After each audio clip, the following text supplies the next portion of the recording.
Franck Ferrand raconte sur Radio Classique. Faut imaginer l'atmosphère effroyable qui règne dans Orléans, qui ne s'appelle pas encore Orléans, au printemps 451. Les nouvelles qui viennent du Nord sont terribles, elles sont angoissantes, puisqu'on dit que les Huns, le seul prononcé de leur nom fait peur. Les Huns d'Attila, qui viennent d'Asie centrale et qui sèment la violence dans toute la Gaule, les Huns sont annoncés. Ils ont déjà pillé et incendié Trèves, puis Metz, et maintenant les voilà qui progressent à travers les coteaux champenois. Ils sont déjà passés par ce que nous appelons l'Île-de-France. Difficile de savoir quel va être leur prochain objectif. Est-ce que ce sera Lutèce ou Sainte-Geneviève lutte pour empêcher les habitants de céder à la panique, ou est-ce que ce sera Orléans?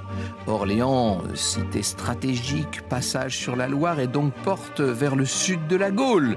Il est évident que c'est la destination la plus probable et la cible la plus probable des Huns.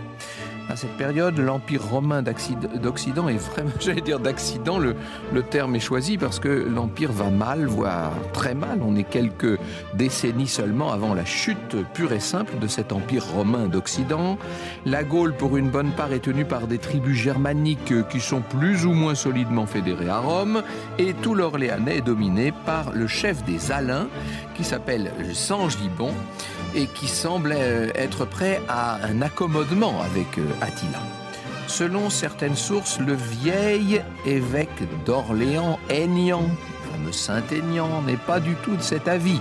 Il entreprend même de toute urgence une traversée de la Gaule pour chercher le soutien d'Aetius. Aetius, c'est le plus important des généraux romains qui se trouve à Arles à l'époque. À son retour, Aignan aurait tenu des paroles fortes aux Orléanais pour qu'ils tiennent tête à Attila. Alors il ne faut pas qu'ils lui ouvrent leurs portes, leur dit-il. Aetius va réunir, comme il l'a assuré à l'évêque, il va réunir des forces suffisantes pour contrer l'offensive, et ce qu'il faut, c'est tenir bon. Je cite André Loyen dans une étude sur le prélat d'Orléans. Ces promesses qui, dans la bouche de Saint-Aignan, prirent vite la valeur d'une prophétie, contribuèrent à relever le courage des Orléanais.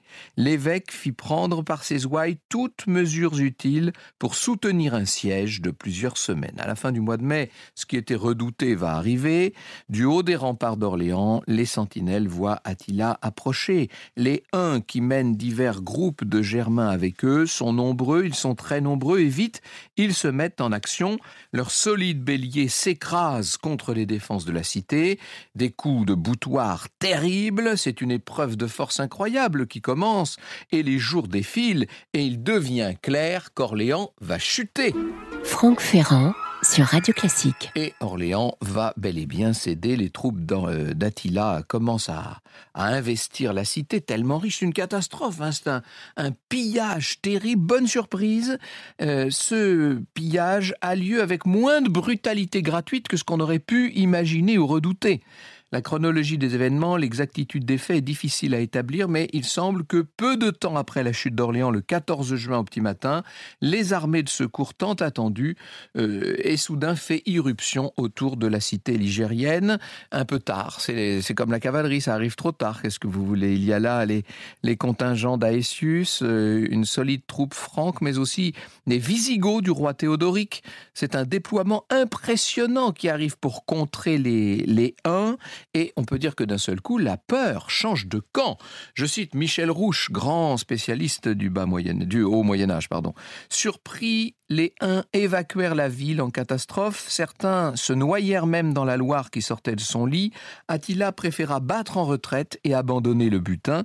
Cette libération fut vécue comme un miracle, la réalisation de la prophétie de Saint-Aignan.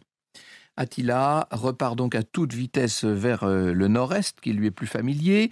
C'est une sorte de course-poursuite à ce moment-là. Le 19 juin, les Huns et leurs alliés sont rattrapés par les Romains d'Aetius et par tous ses alliés, et Théodoric et toutes ses troupes composites, alors que l'obscurité enveloppe déjà la campagne champenoise. La nuit est en train de tomber, des échauffourées hasardeuses, quasi aveugles, ont lieu aux marges des deux masses humaines. Et enfin, le lendemain, les deux armées, bien visibles, vont se faire face. au milieu de la plaine un peu vallonnée, des champs cataloniques. Ça y est, le nom est prononcé. On est près de Troyes ou Châlons.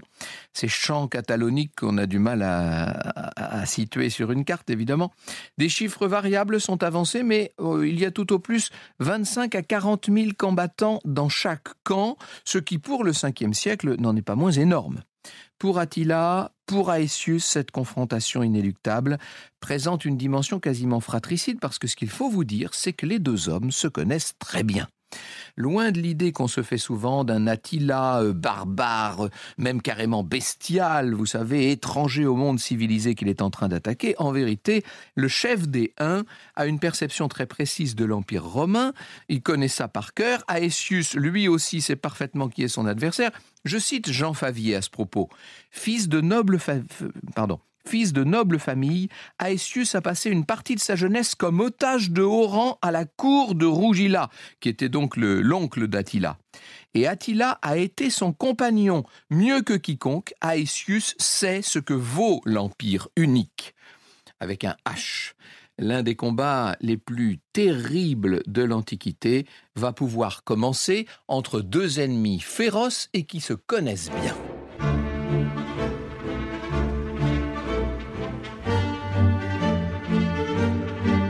Franck Ferrand raconte sur Radio Classique.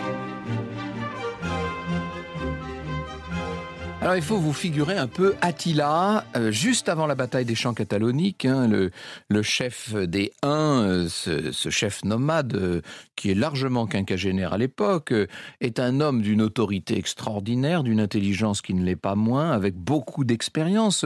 Un auteur du VIe siècle qui s'appelle Jordanès nous le décrit, il nous dit que sa taille est courte, sa poitrine large, sa tête forte. Il a, je cite encore, de petits yeux, la barbe clairsemée, les cheveux grisonnants, le nez écrasé, le teint mat. C'est un chroniqueur pas tout à fait contemporain, mais très ancien qui nous le dit.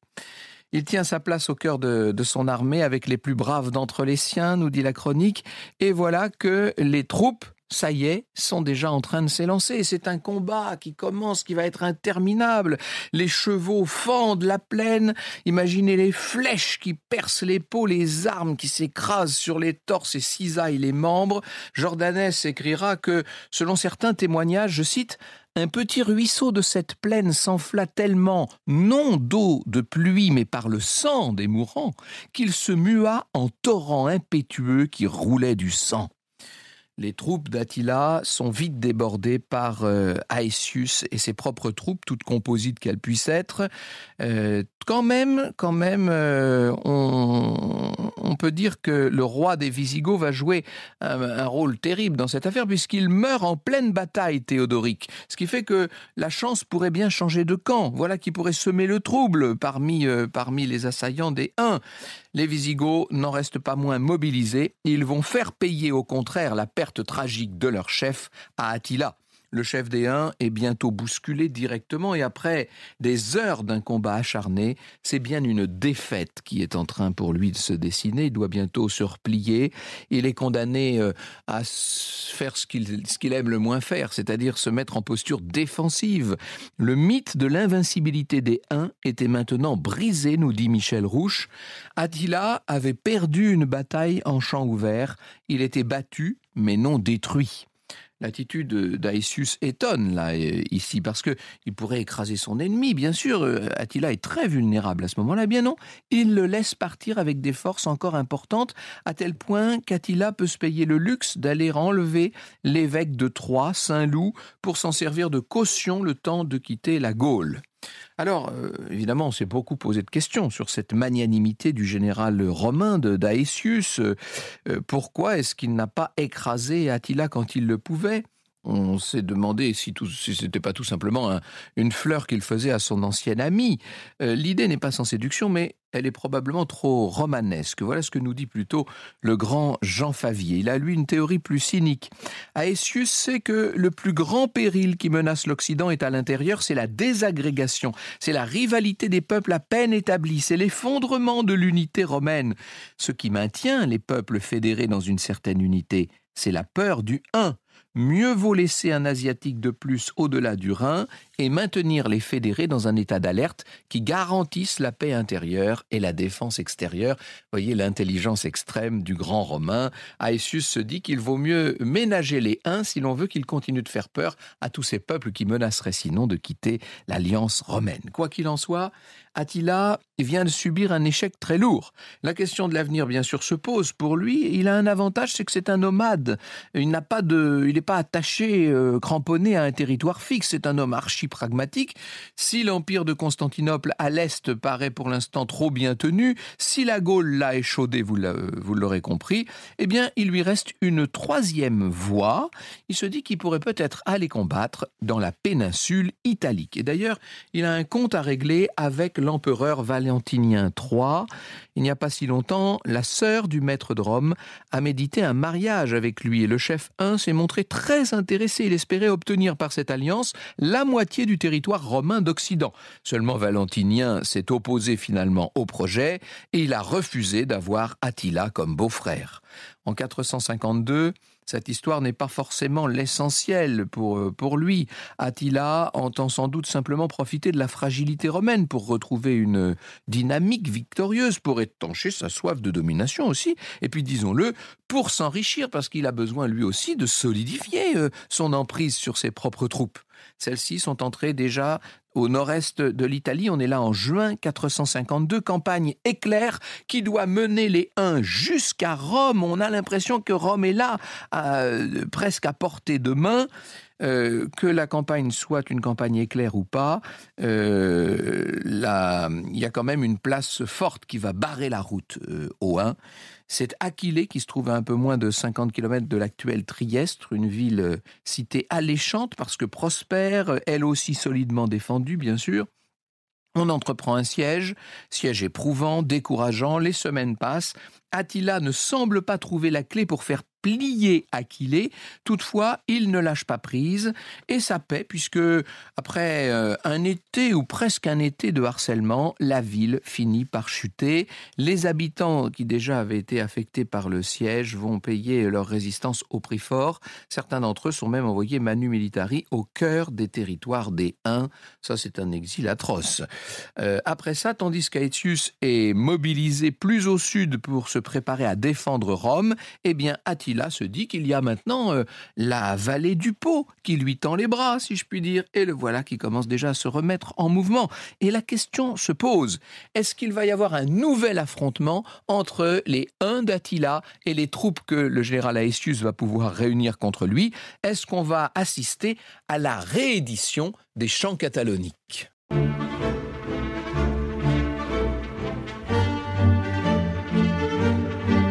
Franck Ferrand raconte sur Radio Classique. Alors, on raconte à Rome, bien sûr, toutes les exactions des Huns qui se trouvent là, juste au nord, et qui commencent à inquiéter tout le monde. Après Aquilée, les hommes d'Attila mettent à sac toute une série de cités de Vénétie, de Lombardie. On a gardé, dans la région vénitienne, on a gardé le souvenir terrible de ces attaques des Huns. Les Huns ont laissé, si vous voulez, une mémoire sanguinaire. Or, ils ne vont pas être occupés éternellement dans la riche plaine du Pô, les Huns, évidemment. Alors l'empereur Valentinien III et les sénateurs romains se mettent en tête de trouver une issue diplomatique à la menace qu'ils encourent. L'idée s'impose de dépêcher à Attila un émissaire contre lequel il ne pourrait rien. Un émissaire qui pourrait l'impressionner, qui serait de taille à lui parler. L'émissaire en question, ça va être le successeur de Saint-Pierre lui-même, ça va être le pape Léon Ier. Homme expérimenté, qui se trouve sur le trône pontifical depuis déjà plus d'une décennie, qui sait ce que défendre un point de vue veut dire et qui est particulièrement doué pour le faire, il faut vous le dire. Il en a l'habitude avec toutes les querelles théologiques de l'époque, vous imaginez bien, on est dans la constitution même du dogme catholique. Le concile de Chalcédoine vient juste d'avoir lieu et le pape Léon a été obligé au concile de Chalcédoine de se faire entendre, bien sûr. Léon accepte la mission qu'on lui confie. et sa délégation quitte bientôt Rome.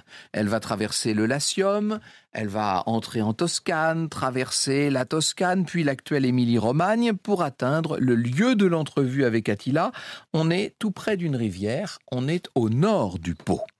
Plus d'un millénaire après, le peintre Raphaël va faire de l'événement une fresque qui est sans doute une de ses œuvres les plus célèbres. Et puisqu'on célèbre le 500e anniversaire de la mort de Raphaël, évidemment, je ne pouvais pas passer l'existence de cette grande fresque sous silence. On y voit le pape Léon, digne, plein d'autorité, et puis en face, Attila, littéralement subjugué, il est à cheval, Attila, comme s'il était soufflé par la puissance de l'Église, et c'est ce qu'a voulu montrer Raphaël, bien entendu, avec les figures tutélaires de Saint-Pierre et Saint-Paul, qui littéralement volent au-dessus de la scène dans la vision qu'en a donnée Raphaël.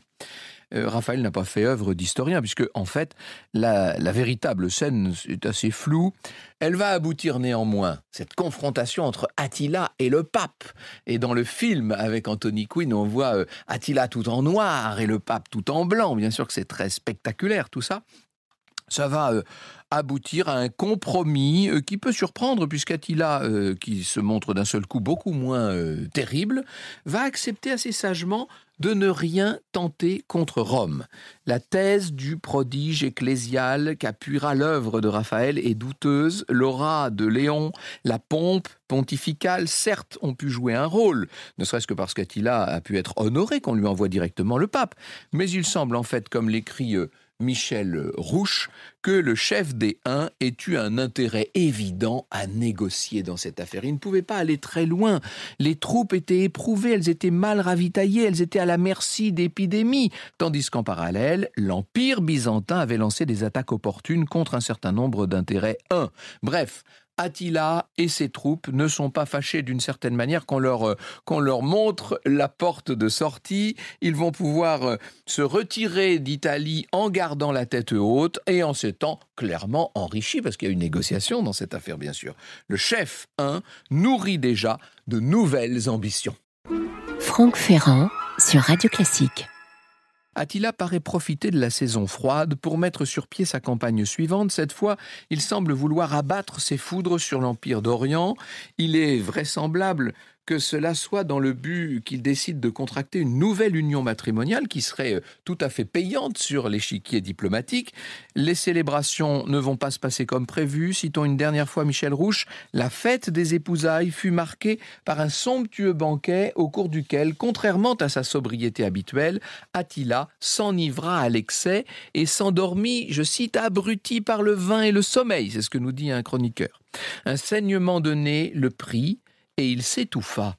Le lendemain, comme une partie du jour était déjà passée, les serviteurs royaux soupçonnent quelque malheur. Après avoir poussé des cris, ils enfoncent les portes monumentales de la chambre et découvrent Attila mort, sans blessure apparente. Alors, on a beaucoup parlé de cette histoire, on s'est beaucoup posé de questions sur ce qui peut apparaître comme un crime. Après tout, peut-être quelqu'un aurait-il aidé Attila à passer de vie à trépas.